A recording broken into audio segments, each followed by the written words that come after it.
there is no doubt who runs LA, nor who is the best in the West. It is your UCLA women's basketball team. Nick Koop back with you on the Bruin Insider Show, and great to catch up with one of the key members of the team, Charlisse Leger-Walker. Thanks so much for your time. How are you? Thanks for having me. I'm good. So, having been on the sidelines last year for these games against USC, I know you guys got the final say in the Big Ten tournament, but to be able to do it in Pauley, 11,000 plus people, that had to be pretty gratifying. Oh my gosh, it was insane. It was a great game, great feeling. You know, those rivalry games are always such a great atmosphere, and I'm just glad people came out and watched even over the winter break, and we were really just able to kind of get our look back a little bit and get it going early in the year. So it was a great game. I know Coach has been really happy with what the offense has been doing, but I know she's been challenging you guys on the defensive end. How do you think that showed itself in that game? I actually think we've been making strides in, our defensive positions, especially collectively. I think, we have such great talent on the floor, obviously, and everyone can defend, but it's figuring out how to get those defensive pieces working together more. And I think in that USC game, we made great strides in the right direction. Still a lot to go, and I don't know if we'll ever get to the peak or the perfection that most coaches would want, but definitely taking strides in that direction. But you have to keep striving for that peak. Exactly. That's how you guys get to where you want to be. Exactly. So I talked to Coach a few weeks ago, and she said that you were probably the best on-ball defender on the team right now. High praise. Thank you, Coach Corey. I appreciate that. But what goes into all of that for you? Why do you think she said that? I think it's just, kind of going back to your point of being able to sit out last year, and obviously I'm a sixth year, I have a lot of experience, and being a point guard, I think you have to think the game so much, and so I think when you're on the ball and you kind of understand how offenses work and how guards work or how they want to play, I think it's a little bit easier for me to anticipate or try to anticipate more. So that's, a lot of my game plan defensively is really trying to lock into the scout, know the personnel, and just, use my IQ and anticipation to really try and get in guard space and just muck up the offense a little bit. So yeah, I think that's something I've also just been working on a lot, coming back, trying to get my quickness laterally back and just feel confident in that area. So it's definitely been a focus for me. Being sidelined, playing, 19, 20 months between games at Washington State, and then when you finally suited up here at UCLA, what was that experience like for you? Oh my gosh, yeah, I actually just released a YouTube video about it. 650 days since I got injured and then played my first official game, and it's kind of, full circle when I got injured at Pauley and then got to play my first game at Pauley. But that whole process, there's so many ups and downs, so many different types of hard moments, from the physical side of teaching yourself how to walk again and how to run again and trusting your body that you can go out and play such a fast-paced game, a lot of, stop-start type of stuff. And then also just the mental confidence of, can I still play basketball? Yeah. There's so much that goes into it. And I think I was really lucky in the program that I chose to do that rehab process with, because the coaches, the team, the medical staff, the whole community here has just been awesome in that rehab process and just allowed me to take my time and bringing back that confidence. So, definitely a hard process. Don't wish that on anyone, but also learned a lot about myself in the meantime. Is that the first time you had a major injury like that? Yeah, first time. So having that extended time to be on the sideline, watch the game from a different perspective, what do you think that did for you? I think it did a lot for me. One, coming into a new program, having to learn not just your teammates, but your new style of play. You learn how your coaches react in different situations. I was fortunate enough to play against them for so long, but it's different when you now step into that environment, especially coming in as a point guard. So much of the game and the offense, the defense starts with you. And so being able to watch that from the sideline and really understand, one, how we want to play and how my teammates played was huge. I got a whole year to learn what tendencies they have offensively and defensively, what, gets them riled up, what, calms them down, who needs more time to calm down or in different situations. So I think all of that, being able to watch that from the sideline and just see what this team needs from me has been huge, because again, like I said, there's so many talented pieces, and a lot of my game, I can just substitute here and there. I don't have to do what I did at WSU. I don't have to go above and beyond. I can just kind of complement different pieces depending on the game, depending on the matchup. So that's been really fun to kind of figure out. Was there a challenge at all, though? This is a team that went to the Final Four last year. I know there was some turnover in the roster, but to then you see all those things that you're talking about, figure things out, but then to actually implement it and be that someone on the court to fit right in. Was there a challenge in that at all? Yeah, I think there's always a learning period. And I think, to an extent, I'm still going through that learning period. When I look at it, it's only been 13, 14 games maybe still. So, and that not just for me personally playing out there again, but with this new team. And, it's definitely helped being able to sit back and watch and kind of see where I'm needed and what they need from me. But it's a learning process every day. You work on different skill sets every day. You work on who needs more today, or, what do I need to do to help this team get to, our next tier that we're trying to strive for. So I think it's a continual learning process. I'm still learning. And there's so many great people to learn from, which is also really cool about this program. Well, as the point guard, one thing you notice when you watch you play, you can impact the game in so many ways beyond scoring. There's that game against Oregon. You almost had a double-double while you had 2 points. Yeah. I love that. How important is that to you and the way you like to play basketball, to be able to do so many different things beyond scoring? Yeah, I think it's massive. I mean, it's definitely been an adjustment, just coming into a team like that. I think I knew that coming in. We have so much scoring power, and a lot of people have conversations about that, or talk to me about that, like, is it weird, or is that hard for you? And I'm like, honestly, no, because look at my team. I mean, I love being able to set up my teammates. I love, playing with so much joy out there and having the perspective of, I couldn't even suit up last year, and just being able to play out there, I find so much gratitude and joy in that. And so if I'm able to do that and still impact the game in other ways, like, that's great for me. And, a lot of point guards, I think, have to do that in some situations, when you have so many great scoring options. If I can connect those pieces and make sure that our team is still flowing in the right way, and then also, I can focus on more defense and kind of bring more energy that way, that's been really fun. Just, showing different strengths in my game that maybe people who only watched me at WSU, they watched me score a lot, Because you needed to. And exactly. So I needed to. And it's been really fun kind of showcasing different parts of my game.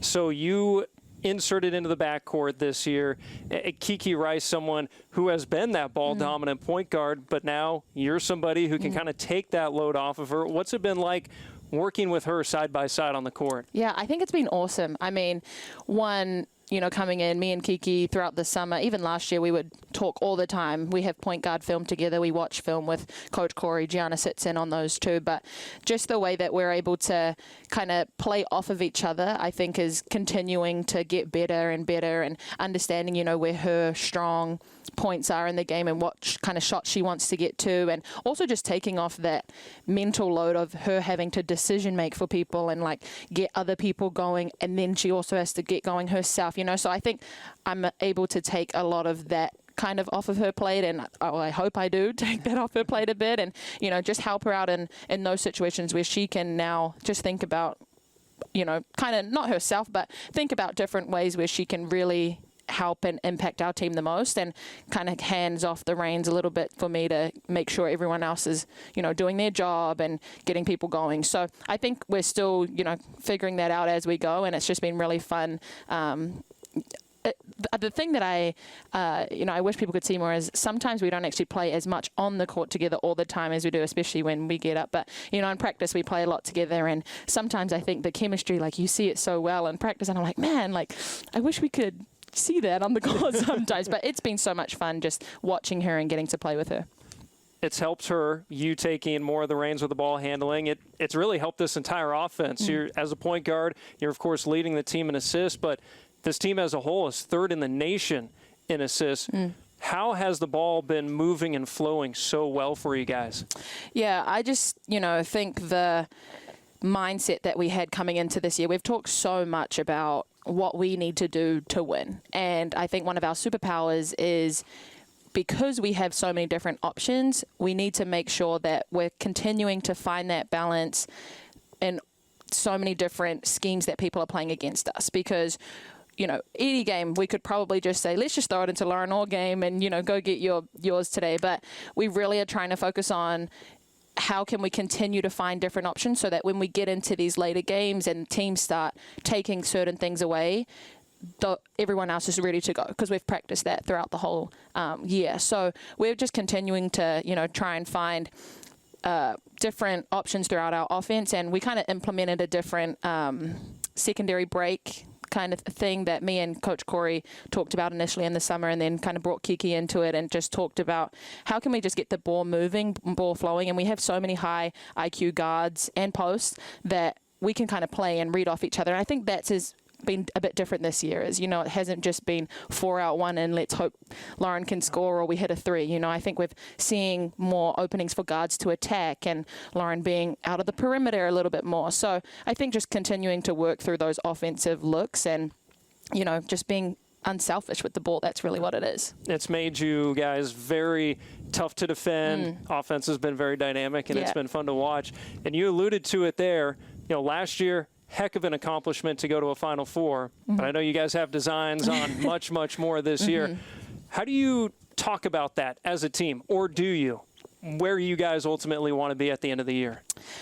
I think the reflection on it is important. You have to look back and see what worked well, what obviously didn't work well, and then taking that with a grain of salt, knowing that this is an entirely different team, taking that experience of being at a Final Four, because that in itself is a lot. And I know, we showed up there and there's just so much going on, and it's you want to enjoy it because, it's so rare to get to that position. So finding that balance of having that, but also knowing it's a business trip and knowing what we need to do. So, this team taking all of those lessons, and I would say we don't really allude to it as much anymore, probably more in the summer and the preseason, obviously, but now it's really, we understand and we know what the standard is, and it's just pushing to fight for that consistency every day, fighting for this is the same, this is boring, but this is what it takes to get one back there and go all the way. So, as much as you have to think about it, we are very much more forward thinking and knowing, we have what it takes. We just need to, put in the work every day. One thing that Coach said about you as well was that you have the pulse of the team. And I found that interesting, given that you haven't been here as long as some of the other girls on this team. But how do you think you've been able to ingratiate yourself and have such a role as a leader, being here for a couple of years versus, Lauren, Kiki, Gabriella, that have been here for several years? Yeah, I think I'm just a very relational person. I tend to be. I just love being able to hang out with my teammates. And I think when I first came in as a transfer, one of my biggest intentions was making the time to go and hang out with the team outside of basketball. I knew that me thinking about playing in the second half of the year last year, I needed those connections so that when I came back onto the court, I already had that trust and kind of built-in friendship and connection on the court. And so because I think I did that early on, I think I built a lot of trust early, and this team is amazing. I mean, you have 8 seniors, obviously very experienced, very mature, but I think it's genuinely just the connections and relationships that I try to create off the court. I enjoy doing that. I love hanging out with them, and I think because of that, a lot of that trust flows through onto the basketball court. And we have obviously a lot of leaders on this team, but I think trying to be that person kind of in the background, sometimes I'm not always the loudest. You don't need to hear my voice all the time, but if I'm kind of in the background, just making sure everything's kind of running smoothly. And I hope people feel safe, coming to talk to me and just kind of figuring out little tweaks that we need here or there, and also just building that trust with Coach Corey is huge. Obviously, I'm, a coach on the court, so I have to be very aligned with her so that I can be aligned with the team as well. So growing up in New Zealand, I know your mom, very accomplished basketball player herself, played in Athens, played in Sydney. Yes. So was there a basketball in your hand right away as soon as you could handle it as a kid? Yep. Yeah, basically. Born basically on the side of the court. Well, I mean, what was that like? Everyone knows in America kind of what the youth system is like, but what's it like growing up playing basketball in New Zealand? Yeah, it was, for me, my entire life. I mean, like you just mentioned, my mom and all of her accomplishments, but I have an older sister, Crystal, who obviously played basketball as well. She came to the States, played 2 years with her at Washington State, my freshman and sophomore year. But I think because I grew up around that environment, in my mind, I was like, basketball is everything, you know, like it's everywhere. But in New Zealand itself, rugby and netball are our top 2 sports. And what's that second one? Netball. I don't know netball. It's basically basketball. It's mostly played by girls, but it's basically basketball except you don't dribble and there's no backboard. So it's like just a pole and a net. I played it all up until my senior year of high school, actually. But because those 2 sports are very heavily dominated, I guess, by the youth. Basketball was, when I was growing up, it wasn't as popular, but over the last probably decade, it's become one of the fastest growing sports, which has been awesome to see. But, you know, growing up, I probably was always one of the best players in my age group, so I'd have to play up a lot. And thankfully for my sister, I got to play in a lot of her teams, kind of played in the national team when I was young. So I got a lot of early exposure to really great competition, and I think that helped kind of accelerate my growth and development in the game. But the culture of basketball in New Zealand is so different. You know, you come over here and the youth, from when you're like a baby, it's so competitive and parents are so invested and so into it and they're yelling at the refs and there's so much going on. You could argue it's a bit much sometimes. It's kind of a lot. Yeah. Whereas in New Zealand, you know, sometimes we're struggling just to find teams to play against for good competition, and everyone's kind of like, play basketball and rugby and tennis, and you don't really specialize, which I actually think is great and I prefer that, but that's a whole nother conversation. But it's just not as, you know, competitive, or kind of, people don't really focus on that as much in New Zealand. So it was a little bit more chill. But yeah, I credit a lot of just kind of how I grew up playing, obviously to my mum, but just being able to play up in those higher division levels. And I played a lot of international basketball, so that exposed me to great competition. If you weren't hurt, would you have been in Paris? I would have. Oh my goodness. That was like one of the hardest things for me mentally to get over. The week I got injured, I was flying out the next Sunday to go to our qualification games, and my team lost by 2 to make it to Paris. So they didn't even get to go. But if you were there. Right, I'm sorry. I think I'm good for 2 points. Come on. I know, and we haven't been to the Olympics since my mum went in 04. In 04. So LA 28. Right? I'm like, this is coming all full circle now. Yeah, I feel like a couple years away now. I know. That's the goal for sure. Awesome. I know your mom was here recently, yes. right before the holidays. What was it like having her out here? She's still here. She's still here. Awesome. Yeah, she's still here. So she was at the USC game. She's here for about another couple of weeks, but it's been amazing. I mean, it's very rare for me to have my immediate family watch games, especially in the stands. So having her there, it was kind of surreal, honestly. I would forget that she was there at times. Like, I'd look over and I'll be like, my mum's like, I'm like, oh my gosh, hi mum.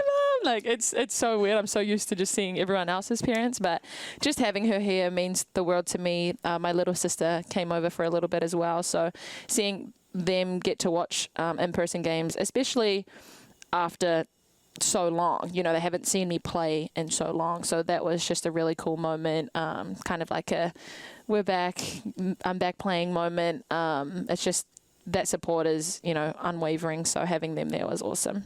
Well, UCLA fans, Bruin Nation, very excited to have you here.